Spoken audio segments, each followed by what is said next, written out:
Pukul 23.56 pada 2 November 2025. Rusia melakukan miskalkulasi yang fatal di atas wilayah Belarus setelah melancarkan serangan senilai 1,8 miliar dolar AS ke Chernihiv. Suara seorang pilot Rusia terdengar melalui saluran terbuka. Tanker sangat solid. Misi berhasil. Namun, Moskow akan segera menyadari mengapa keberhasilan itu adalah hukuman mati. Mereka lupa akan janji yang diucapkan Presiden Zelensky seminggu sebelumnya. Untuk setiap aset strategis yang hilang di Ukraina, Rusia akan kehilangan 2. Tepat 32 menit kemudian, janji itu akan ditepati. Bukan dengan serangan rudal lain, tetapi dengan operasi penghancuran yang presisi terhadap kemampuan pengisian bahan bakar udara Rusia. Pukul 22.47 dari pangkalan udara Machulichi di Belarus. 2 tanker Il-78 M9A terakhir yang masih beroperasi penuh terbang ke langit malam. Setiap pesawat senilai 150 juta dolar. Berfungsi sebagai pompa bensin terbang yang membawa hingga 238,000 lb bahan bakar JTS-1. Mereka dikawal oleh 4 pembom Tu-22 M3 Bakfire. Menambah 400 juta dolar AS kekuatan udara strategis. Ini bukan sekadar misi, melainkan pernyataan kekuatan militer yang luar biasa. Pukul 23.20. Sebanyak 16 rudal jelajah KH-32 dilepaskan dari pilon 4 pembom Tu-22 M3. Melesat menuju Chernihiv dengan kecepatan Mach 4. Dampak serangannya sangat menghancurkan. 3 gudang HIMARS lenyap dalam ledakan sekunder. 2 radar penangkis serangan balasan buatan Amerika, TPK-53, menjadi senyap total. Dalam waktu kurang dari 5 menit, Ukraina telah menderita kerugian senilai 1,8 miliar dolar AS. Setelah menyelesaikan tugas, para pembom Rusia mulai berbalik menuju wilayah udara mereka. Namun, misi mereka belum selesai. Tu-22 M3 membutuhkan bahan bakar untuk kembali ke pangkalan. Kedua tanker Il-78 bergerak ke posisi di atas Belarus Selatan untuk menyediakan bahan bakar. Mereka merasa tidak tersentuh. Beroperasi di bawah payung pertahanan udara negara sekutu. Ini adalah miskalkulasi fatal kedua mereka malam itu. Laporan kerusakan dari Chernihiv mendarat di meja Presiden Zelensky di Kiev. Setelah keheningan singkat, perintahnya kepada Komandan Angkatan Bersenjata disampaikan dingin dan tepat. Operasi Hose Sniper 2.0 disahkan. Berikan komando taktis keleluasaan penuh atas waktu pelaksanaan. Perintah tersebut mengalir turun ke bunker bawah tanah di Chernihiv. Sang jenderal menatap layar. Dia telah menunggu sinyal ini sejak malam 1 November. Selama 2 hari, asetnya bersembunyi dalam keheningan sempurna.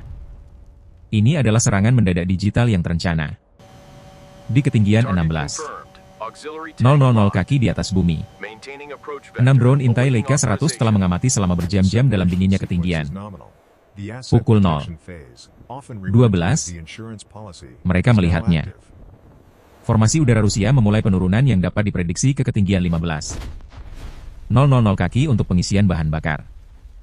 Melalui lensa termal Leica, satu titik panas terlihat pada sayap kiri Il-78 terdepan. Kabel pengisian bahan bakar memanas hingga 410 derajat Fahrenheit. Pelatuk ditarik. Jauh di bawah, dalam keheningan beku hutan Urovla, 8 Bayraktar TB2 dihidupkan. Pada layar radar baterai S-400 di Baranavichi, 4 target prioritas tinggi tiba-tiba muncul. Melesat menuju wilayah udara berdaulat. Protokol otomatis sistem tersebut membuat keputusan yang logis, namun salah secara fatal. 28 detik kemudian, langit terbelah saat 28 pencegat 48 N6DM diluncurkan secara beruntun.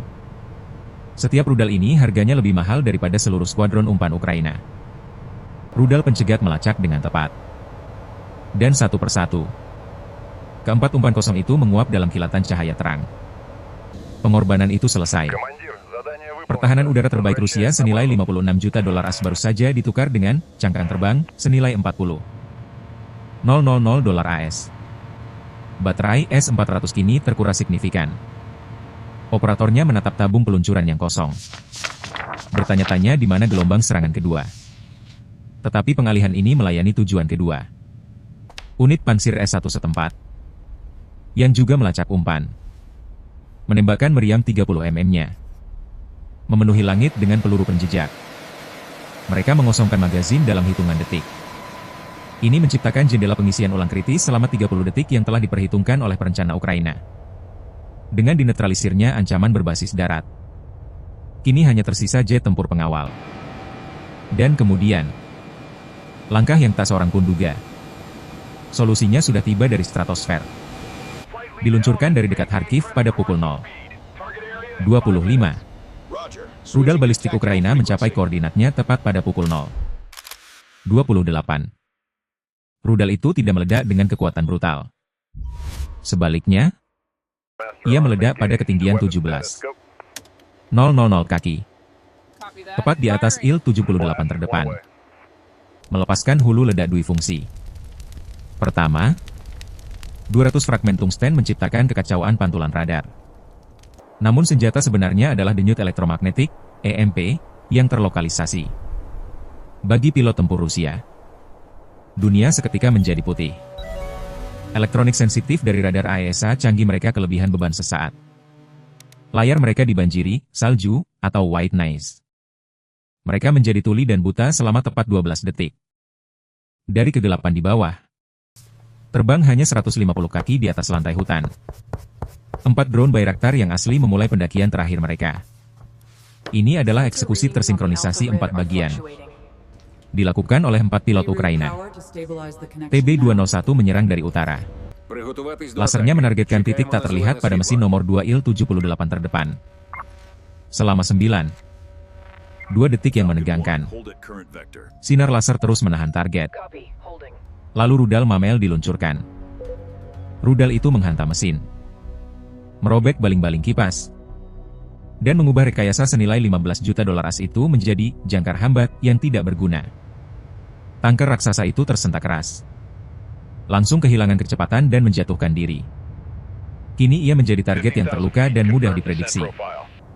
Hampir bersamaan, TB-202 memberikan pukulan paling sensitif. Dari timur laut, lasernya menargetkan sambungan baja di mana probe Tu-22M3 berlabuh ke selang tanker. Rudalnya berfungsi seperti pisau berkecepatan tinggi, memotong sambungan itu. Semburan bahan bakar jet yang mengalir 180 galon per menit langsung teratomisasi. Ini menciptakan awan uap masif dan sangat mudah menguap yang mulai menyelimuti tanker yang terluka. Panggung telah disiapkan. Bahan bakar adalah sumbu. Yang dibutuhkan hanyalah korek api. Dari selatan, TB-203 menyediakannya.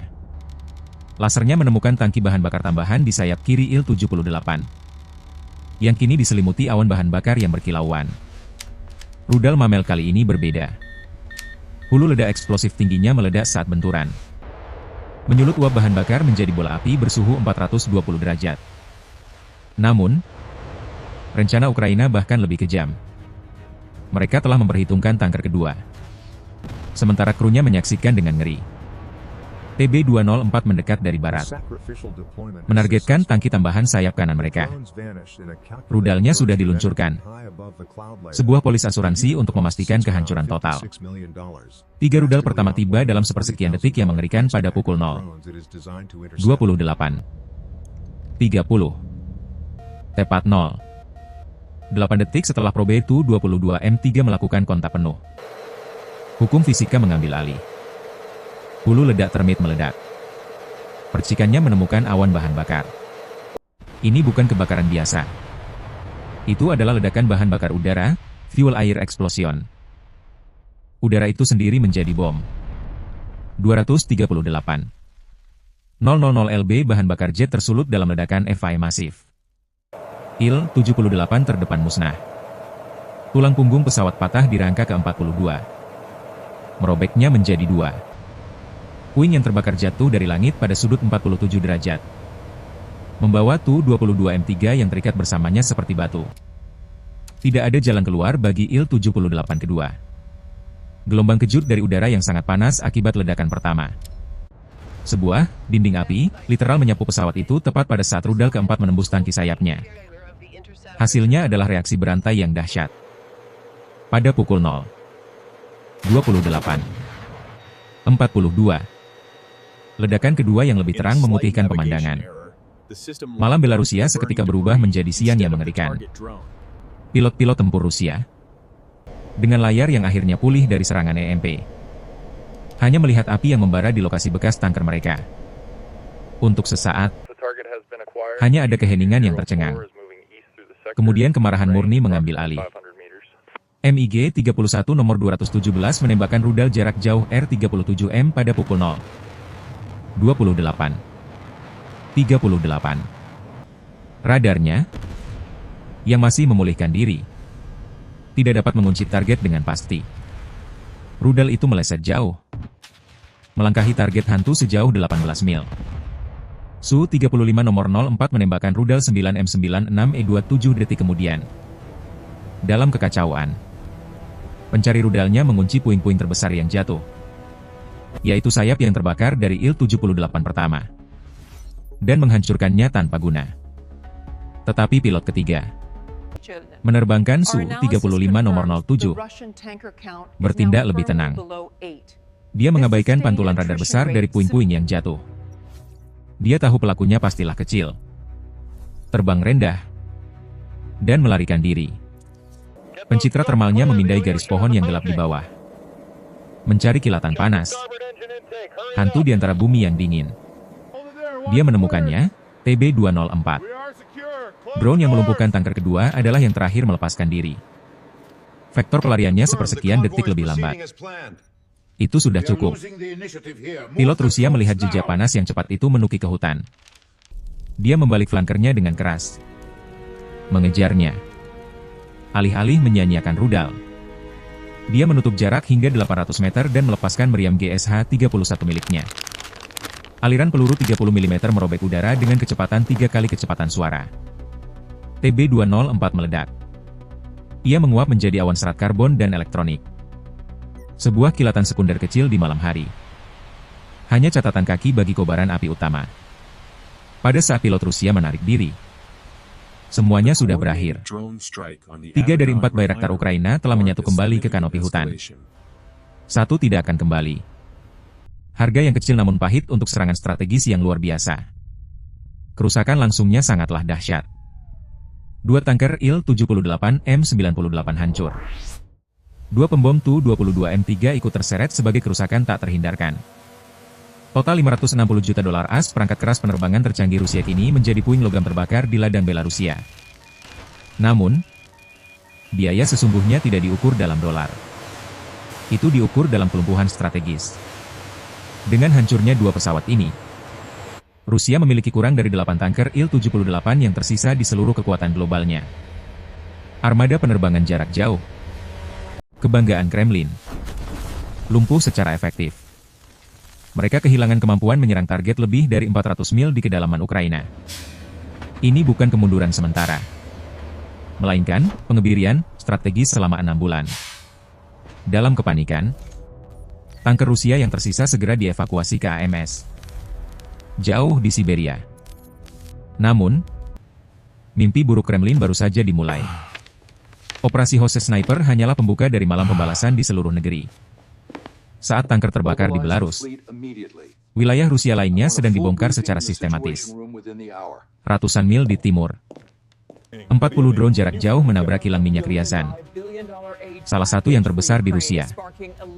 Unit distilasi utamanya berubah menjadi tiang api yang terlihat dari jarak 50 mil. Bersamaan, dekat Voronezh, segerombolan drone lain melewati pertahanan udara lokal. Mereka menyerang pabrik elektron, fasilitas kunci yang memproduksi sistem panduan drone. Serangan itu melumpuhkan jalur perakitan avionik. Dan di Bryansk, serangan paling bedah dari semuanya.